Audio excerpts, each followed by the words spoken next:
जी झूठ और लफाजी में होड़ मची है। भाजपा के नेता और आपके नेताओं में कौन ज्यादा बोल सकता है। इनके आंदोलन के बाद में इस्तीफा नहीं दिया।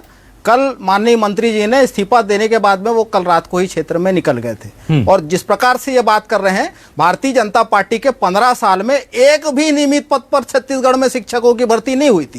14,580 शिक्षक पद हमने आते ही भरे और 12,000 साढ़े 12,000 पद पर भर्ती की। सुन लीजिए अपने समय में बोलिएगा। और 1,47,000 शिक्षा कर्मियों को विभाग में संविलियन किया। 15 साल किए हो तो बताएं। पिछले 1.5 महीने के भीतर 17,000 सभी विभागों में नियमित पदों पर भर्ती निकली है। स्वास्थ्य विभाग में 4,000 पद भरे गए हैं।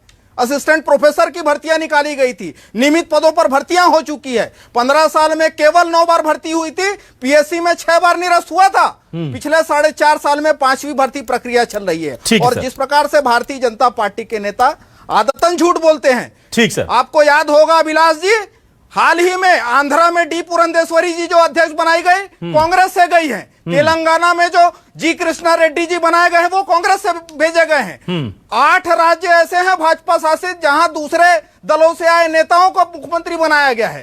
तो भारतीय जनता पार्टी के शीर्ष नेतृत्व को न तो अपने नेताओं पर भरोसा है न अपने कार्यकर्ताओं पर। छत्तीसगढ़ में तो आप देख ही रहे हैं कि दर्जनों केंद्रीय मंत्री लगातार यहां आ रहे हैं। अब मोदी शाह के हाथ में कमान है। केंद्रीय स्वास्थ्य मंत्री को यहां का प्रभारी बनाया गया है। उससे पहले 6 प्रभारी बन गए।